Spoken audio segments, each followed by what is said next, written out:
Runsters, welcome back to my channel, and for today's video is i-continue natin yung lesson natin at yung series natin yung about sa how to be an expert in algebra.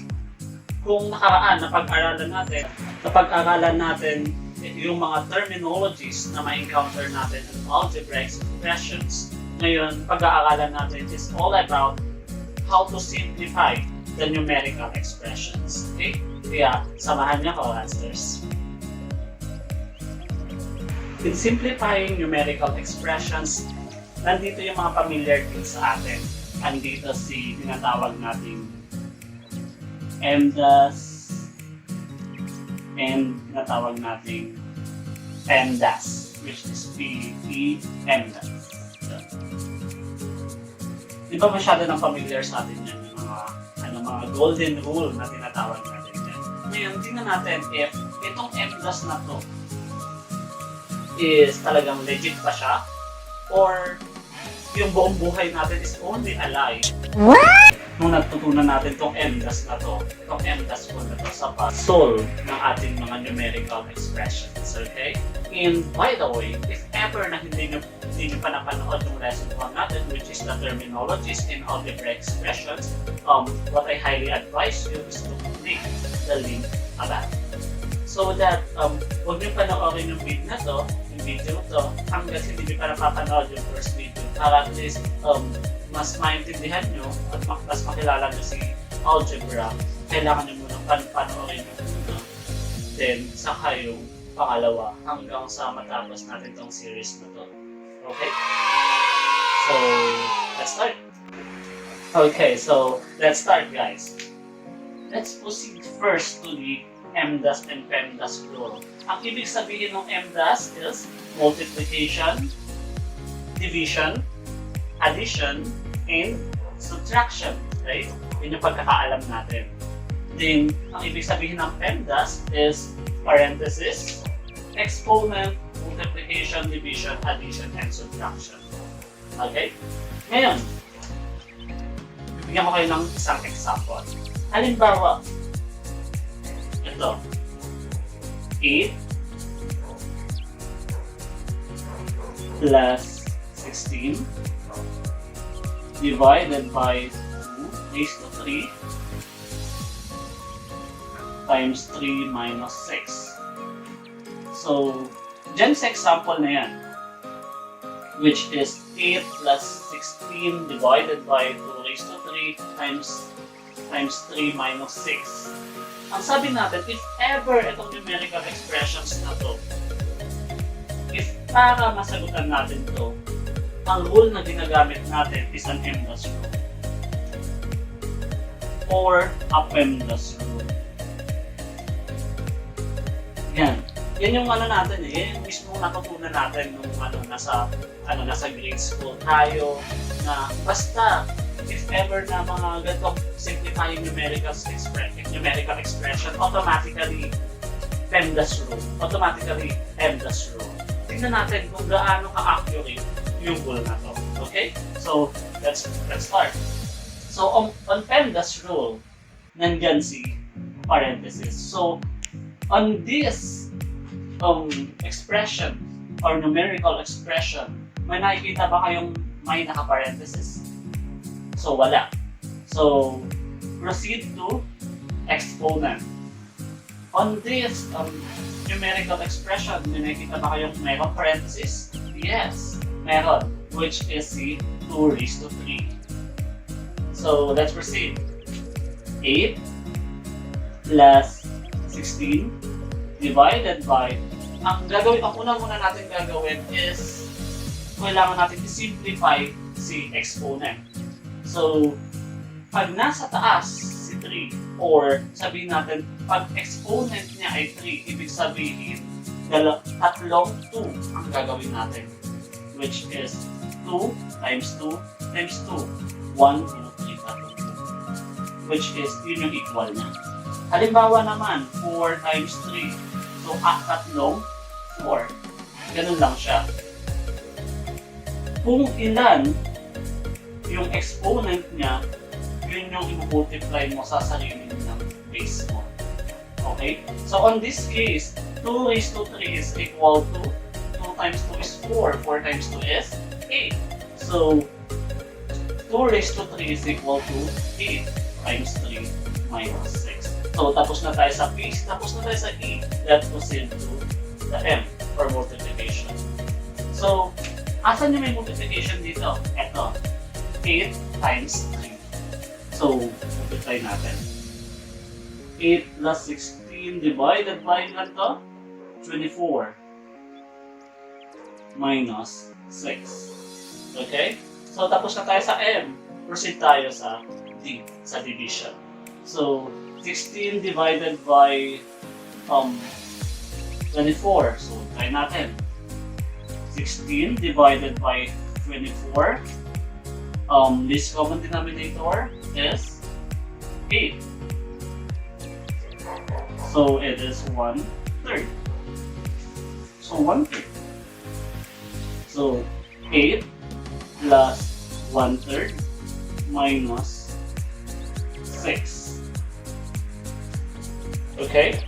So, ang sabi natin, ito na siya, 8 plus 1/3 minus 6. Then, multiplication, division, and let's proceed to addition. So, saan siya addition dito? 8 plus 1/3.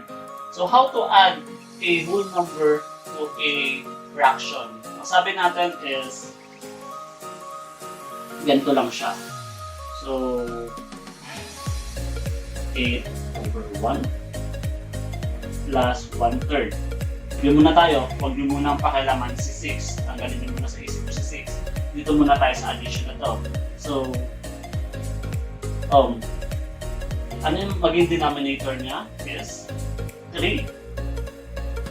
Then 3. Then, ano mangyayari? 3 divided by 1 is 3 times 8 is 24.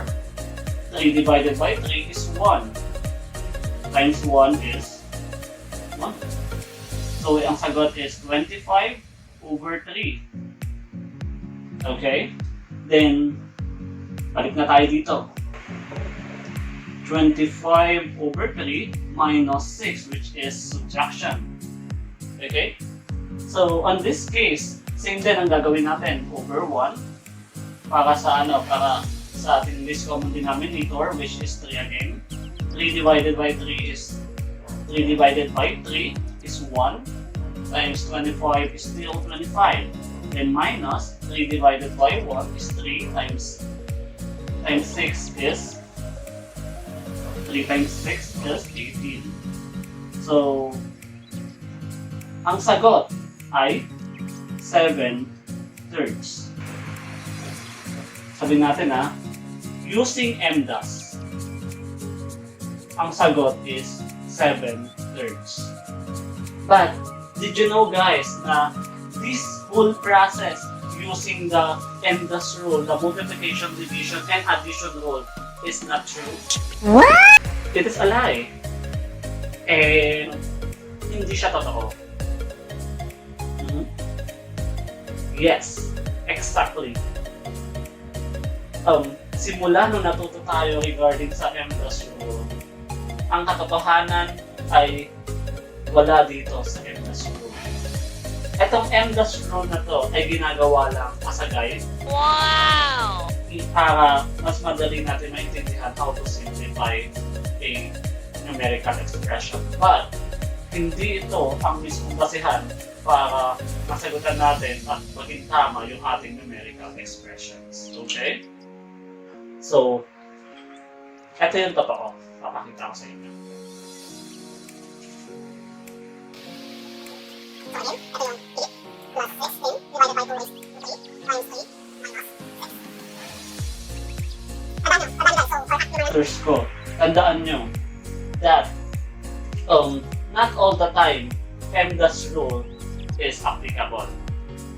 Kinreate si MDAS rule para maging guide lang sa atin to know how to simplify the numerical expressions. Ito yung mga rules na ibibigay ko sa inyo how to simplify the numerical expressions para at least hindi kayo malito sa tinatawag natin MDAS rule.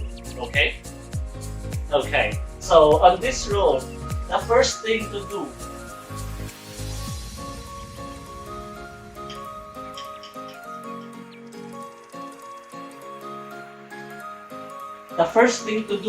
is to simplify or to evaluate the exponential expression.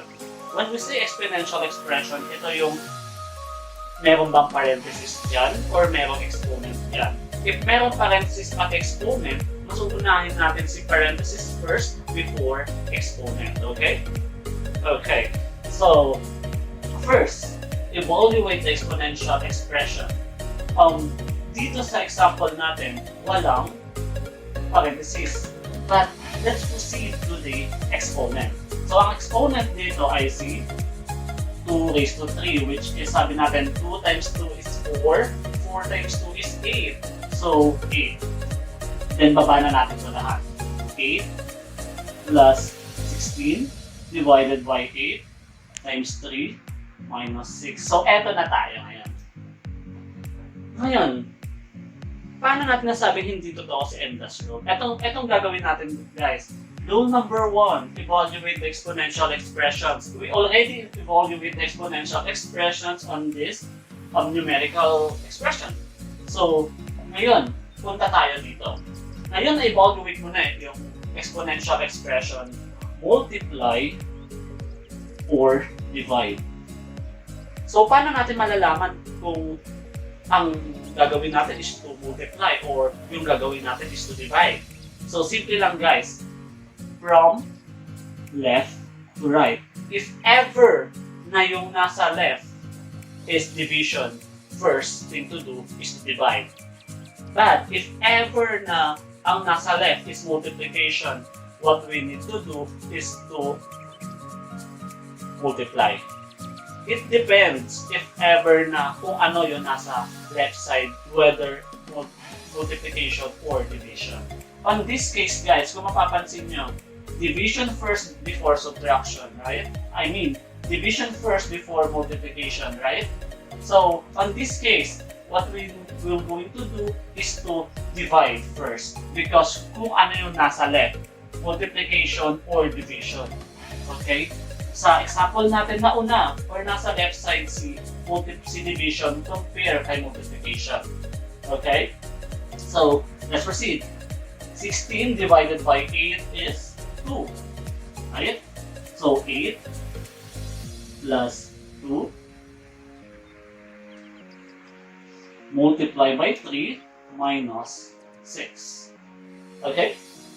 Good. So, again, next thing to do, tapos na tayo mag-divide. Ngayon, multiply na natin. Kasi divide from left to right or multiply. So, nauna si divide. So, tapos na tayo sa MDAS natin. Sa MDAS rules natin, tapos na tayo sa D. Okay? So, next, punta tayo kay M. So, syempre, kasi ang magkasama dyan is multiplication and division. So, if tapos ka na kay division, that was into the multiplication. So, asan multiplication? Ito. Okay? So, 2 times 3, which is 6. So, 8 plus 6 minus 6. Okay? So, ngayon, ano kaya yung susunod natin gawin? Tapos tayo sa multiplication. So, the next thing to do, guys, is tapos na tayo sa rule number 2. Right? So, the next thing to do is add or subtract from left to right. Same pa din. Tapos na tayo sa MD, sa AS na tayo. So, sa AS, if ano yung nasa kaliwa, yun yung susundin. So, if subtraction yung nasa kaliwa, subtract first before you add. But if yung nasa kaliwa is addition, add first before you subtract.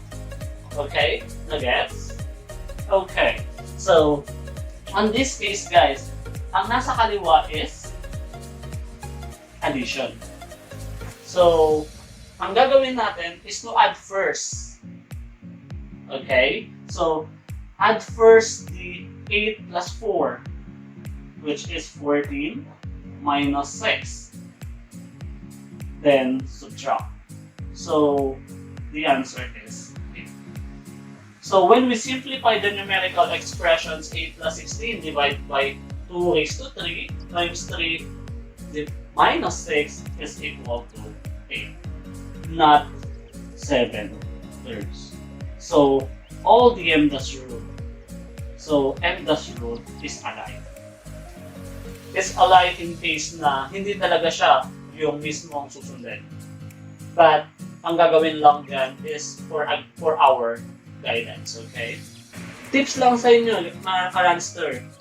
Madali lang siya, okay? What we need to do is to practice. Kasi once na naging complex na yung numerical expressions, kailangan na natin ng practice. Practice the rules. Tatlo lang yan. Evaluate the exponential expressions, multiply or divide from left to right, then add or subtract from left to right. Yun lang. M-dash rule is only a guide, not a rule. Okay? On this example, guys, so 10 plus 6 times 5. So let's proceed to the last example for this tutorial. And on this one, kung mapapansin nyo, it's more complicated na, right? But we don't need to worry for the complication ng numerical expression na to because we have a rules to follow. And if we follow these rules, hindi ka malilito, hindi ka maliligaw, magtatama ang sagot mo pa rin, okay?